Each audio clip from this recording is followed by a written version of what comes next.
What is your greatest desire? Is it wealth beyond your wildest dreams?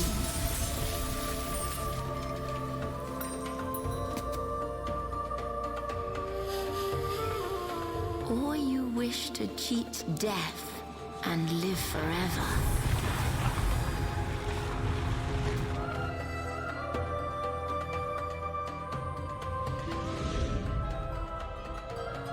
Or maybe you want to seize an unimaginable power, like I did. Et salut la communauté, c'est WakiU pour des Waki News. Alors du coup aujourd'hui on se retrouve pour la présentation des héros. J'ai décidé du coup de commencer par Amira, qui est un héros que je trouve complexe. J'ai vu pas mal de joueurs l'utiliser à bon escient bien évidemment, mais sans pour autant réellement comprendre comment elle fonctionnait. Du coup je me suis dit qu'on allait la décortiquer ensemble, que ça pouvait être intéressant. Du coup, en premier temps, Amira est un soutien mage. Alors déjà, en premier temps, je ne suis absolument pas d'accord avec le rôle qui a été assigné. Bon, on n'est pas forcément là pour faire débat, donc on va pas faire de débat, mais pour moi, c'est clairement un mage manipulation. Un soutien, c'est quelque chose qui aide notre team, un manipulation, c'est quelque chose qui handicape la team adverse. Et on va voir, en regardant ses talents, qu'elle a plutôt tendance à handicaper la team adverse que à aider la team alliée. Mais après, voilà, ce n'est que mon avis. Bref. Passons tout de suite, du coup, à ses talents. Les patronages, on y reviendra juste après, du coup. Donc, les talents, en premier temps, du coup, nous avons vœu imprudent. Du coup, ce talent est très important. Il va vraiment falloir le lire de manière correcte afin de bien l'interpréter, tout simplement. Amira fait apparaître un tourbillon d'or maudit autour de chaque ennemi. Et c'est là que le point est très important. Les dégâts infligés par les ennemis diminuent la puissance du tourbillon qui les entoure. Après 7 secondes, le tourbillon inflige des dégâts en fonction de sa puissance restante. Et c'est là que c'est vraiment très important. Les dégâts infligés par les ennemis diminuent la puissance du tourbillon qui les entoure. Donc c'est-à-dire que en subissant des dégâts, tout simplement, on va réduire la puissance du tourbillon. Donc il va falloir faire vraiment tout ce qu'on peut, en fait, tout simplement, pour que ce tourbillon, quand il s'enclenche, on subisse le minimum de dégâts. Donc du coup, on va tout de suite parler du deuxième talent, qui pour moi, vraiment, les trois talents ici sont vraiment en lien avec le premier, du coup, qui est Rage désespérée, du coup. Amira exauce le vœu des ennemis dont la statistique principale est l'agilité. En général, les héros dont la statistique principale est l'agilité, c'est principalement du coup des héros qui infligent des DPS, du coup, augmentant leur chance de coup critique pendant 7 secondes si elles étaient supérieures à 0 au moment de l'activation de cette compétence. Malheureusement pour eux, tous leurs coups critiques ratent leur cible pendant cette période. Alors, il y a une chose à voir, par exemple, ici sur ce talent, c'est que, bon, déjà, il faut que, primo, la statistique principale du héros visé soit l'agilité, et deuxièmement, il faut qu'il ait la stat de coup critique. Parce que comme ils disent, si elle était supérieure à 0, alors là, ça fonctionne. Mais si elle est inférieure à 0 ou égale à 0, alors là, ça fonctionne pas. Donc si on prend un héros comme Dante, malheureusement, on va jamais pouvoir lui faire des coups critiques qui vont partir dans le vent. Mais, très souvent, en fait, qu'est-ce que je raconte ? Très souvent, Dante est joué avec Sébastien. Sébastien, quand il enclenche son artefact, pendant 9 secondes, il donne accès aux coups critiques à toute la team. Et donc, à partir de là, on va avoir un Dante qui va infliger des dégâts critiques, mais qui va rater chacune de ses lances. Et donc, du coup, sur toutes ces teams, ça va être très important. Sur toutes les teams qui ont des dégâts critiques, notamment par exemple Yasmine, et Ishmael et ainsi de suite, ça va être très puissant parce qu'on va du coup pouvoir leur permettre de faire plus de dégâts critiques, mais qui ne pourront jamais nous atteindre. Et du coup, justement, si on en revient un petit peu au premier talent, ce qui nous intéresse, c'est que pendant 7 secondes, on ne prenne pas de dégâts. Et donc, si ils font des dégâts critiques, mais qui ne peuvent pas nous atteindre, vous aurez bien compris que le tourbillon, du coup, reste puissant, puisqu'il va perdre en puissance si on subit des dégâts. Si là, il n'arrive pas à infliger des dégâts, tout simplement, le tourbillon garde sa pleine puissance. Ensuite, du coup, quand on va avoir des mages, malheureusement, là, il va falloir avoir soit, en tout cas, un héros adverse qui a l'intelligence et qui a Olivier en termes de patron, ou soit il va falloir qu'il y ait un heal comme Martha par exemple sur le terrain. Sinon, malheureusement, ça ne fonctionnera pas. Amira exauce le vœu des ennemis dont la statistique principale est l'intelligence, augmentant de 10% les soins qu'ils reçoivent pendant 7 secondes. Malheureusement pour eux, Amira leur inflige également des dégâts et leur attaque magique diminue à mesure qu'ils reçoivent des soins améliorés. Des soins améliorés, mais vu qu'elle inflige des dégâts en même temps, c'est pas vraiment des soins en fait, tout simplement. Lorsque le vœu expire, la diminution de l'attaque magique reste active pendant 7 secondes supplémentaires. Et là, encore une fois de plus, on se retrouve vraiment en lien avec notre premier talent. Puisque c'est très intéressant qu'il nous inflige beaucoup moins de dégâts magiques, puisque si l'attaque magique reste diminue, je veux dire, pendant 7 secondes, et bien dans ce cas, ça veut dire qu'on va subir moins de dégâts, et donc que, toujours pareil, notre tourbillon sera un petit peu plus puissant. Et ensuite, du coup, on va trouver l'alliance illusoire. Amira exauce le vœu des ennemis, dont la statistique principale est la force, faisant apparaître pour chacun d'eux un allié supérieur et les forçant à transférer leur bonus à cet allié. Malheureusement pour eux, l'allié supérieur est en réalité une illusion qui ne bouge pas, n'attaque pas et ne subit pas de dégâts. Et comme on peut le voir ici, du coup, l'illusion va plutôt protéger du coup. On peut voir que ici, Andvari protège Astaroth, et une fois que l'illusion apparaît, Andvari protège l'illusion, en fait, tout simplement. Et donc, par exemple, avec un héros qu'on utiliserait comme Kark, qui normalement ne pourrait pas soulever Astaroth ici, une fois que le totem serait déclenché, en tout cas, on peut maintenant soulever Astaroth, puisqu'il n'est plus protégé, en tout cas par Andvari. Et donc du coup, c'est vraiment des talents qui sont très intéressants tous les uns les autres, parce que du coup, c'est pour ça que personnellement, je trouve que c'est plus du contrôle et de la manipulation, en tout cas que du soutien. Je sais pas ce que vous en pensez, et n'hésitez pas à me donner votre avis dans les commentaires, mais j'ai l'impression qu'elle troll surtout les adversaires, plus qu'autre chose. Donc du coup, très intéressant, à savoir que l'attaque magique est très importante également pour Amira du coup, puisque son premier, son deuxième et son troisième talent, tout simplement, vont dépendre de l'attaque magique. Le quatrième talent ne dépend de rien, tout simplement. Du coup, on va parler un petit peu des familiers qu'elle peut accepter en patron.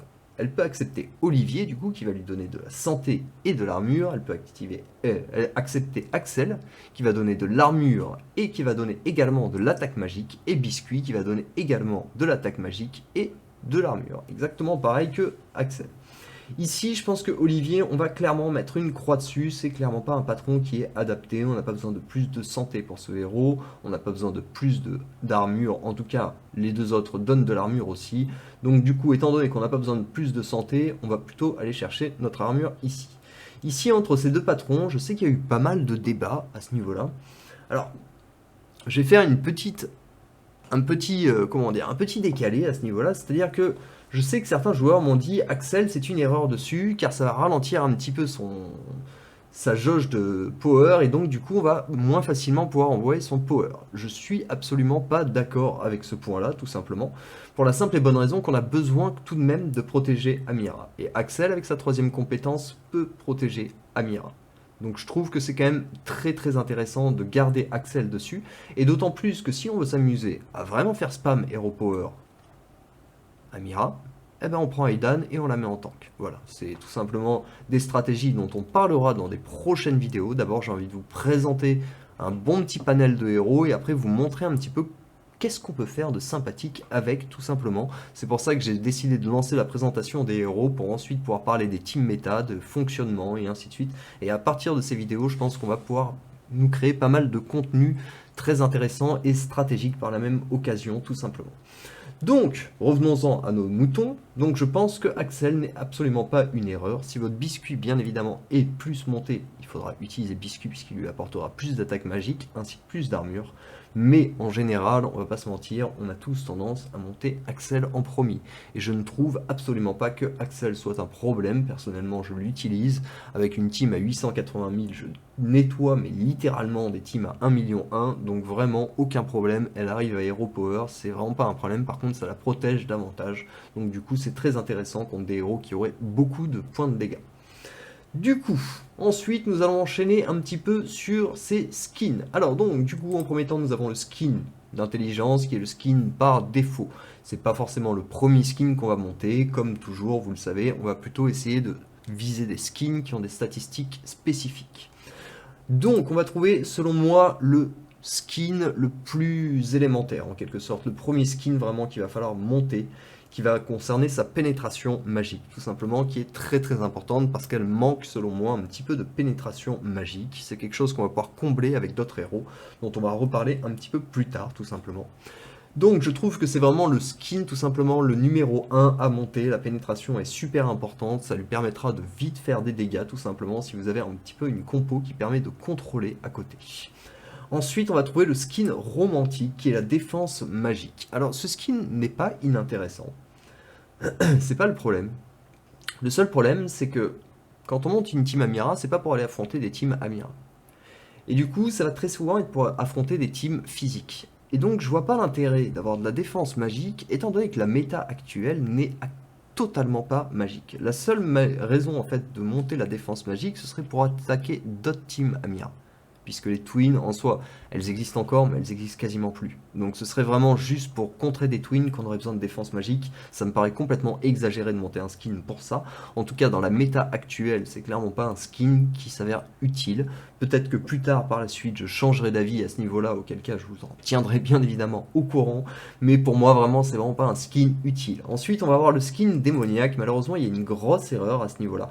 Justement, c'est pas du tout l'armure qui va booster, hein. Malheureusement, bon, on connaît Nexter, ils boivent un peu trop de vodka des fois quand ils font leur site. Et malheureusement, c'est un peu problématique, mais bon, du coup, c'est l'attaque magique ce skin.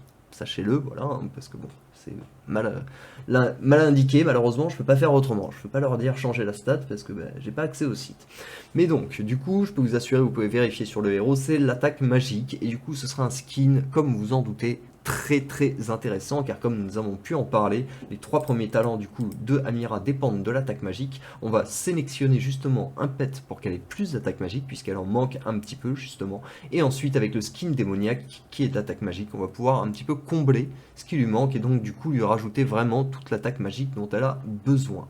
En plus de ça, justement pour en revenir un petit peu au premier talent, ici, ça va être très important justement de l'utiliser avec des héros qui vont permettre de contrôler la team adverse avec de la manipulation.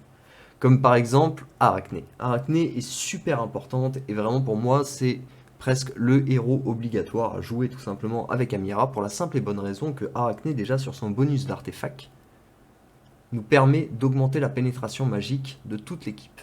Donc du coup, Amira va pouvoir profiter d'une pénétration magique accrue.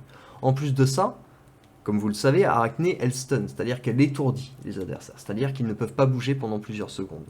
Et donc, comme vous l'avez bien compris, ce talent, on a besoin d'avoir des adversaires qui n'attaquent pas, de manière à ce qu'il inflige des dégâts massifs. Et donc, du coup, c'est un héros qui va être très très important. Alors, je sais, il y en a déjà qui vont revenir un petit peu me dire, oui, mais avec Sève, on peut contrer Arachné. Bien sûr, on peut, mais du coup, depuis, il y a eu l'arrivée de Polaris. Polaris qui permet un petit peu d'annihiler, tout simplement, le hero power de Sébastien et qui va nous permettre tout simplement de pouvoir quand même profiter des stuns pendant le combat. Donc ça va être très très bénéfique pour nous. Et dans tous les cas, même si les stuns ne marchent pas, elle nous apporte une pénétration magique qui est très importante. Et Polaris marche en plus très bien parce qu'elle booste l'attaque magique. On en parlera dans une prochaine vidéo de manière plus approfondie. Et en plus de ça, son artefact est également sur l'attaque magique. Donc c'est vraiment des héros qui s'associent très bien tous les trois, qui font un noyau très très solide. Donc ensuite, du coup, nous allons parler, pour terminer, des artefacts, du coup, de Amira. Alors je vais mettre un point, parce que c'est très souvent mal abordé, justement, les artefacts. C'est quelque chose qu'il faut vraiment bien comprendre. Il y a 2 parties dans les artefacts. Il y a le premier et les 2 derniers. Le deuxième et le troisième. Qui fonctionnent de manière totalement différente. Le turban de la grande génie, et ça c'est pour tous les héros, hein, dans tous les cas, à chaque fois, le premier artefact est en lien avec le premier talent. C'est-à-dire que quand vous déclenchez ceci, une fois que votre héros est au moins 3 étoiles, vos chances d'activation seront de 100%, et à partir de là, vous pourrez du coup profiter d'une attaque magique sur toute l'équipe. Pas uniquement sur Amira. C'est uniquement quand elle déclenchera son power que toute l'équipe bénéficiera d'une attaque magique accrue de 50 000, du coup, de 50 000 en plus de dégâts magiques. Donc du coup, c'est très très très important. C'est vraiment quelque chose à prendre en compte. C'est comme ça qu'on construit tout simplement des teams. C'est par rapport à la synergie entre les talents et les artefacts, par rapport à comment l'artefact va synergiser par rapport à la team. C'est pour ça que c'est par exemple complètement inutile de jouer Amira dans une team physique, puisqu'elle va booster l'attaque magique et donc ne servira à rien. Alors que quand elle est dans une team d'attaque magique, eh ben, ce sera très intéressant comme buff. Par contre, les deux derniers artefacts fonctionnent totalement différents. Là, c'est des stats directes sur le héros. Là, ça ne concerne en aucun cas toute l'équipe. Là, la pénétration magique et l'attaque magique, c'est uniquement pour Amira, ainsi que l'intelligence. Voilà, écoutez, je pense qu'on a fait le tour. Pour ce qui est des glyphes, bien évidemment, on montrera d'abord la pénétration magique, l'attaque magique, ensuite l'armure, les points de vie. C'est l'ordre, pour moi, le plus important, et je pense qu'on a fait le tour, du coup, pour ce qui est d'Amira. Voilà, j'espère que la vidéo vous aura plu. Si c'est le cas, n'hésitez pas à lâcher un pouce et à vous abonner, et on se retrouve très bientôt pour des nouvelles Wacky News. Allez, ciao ciao!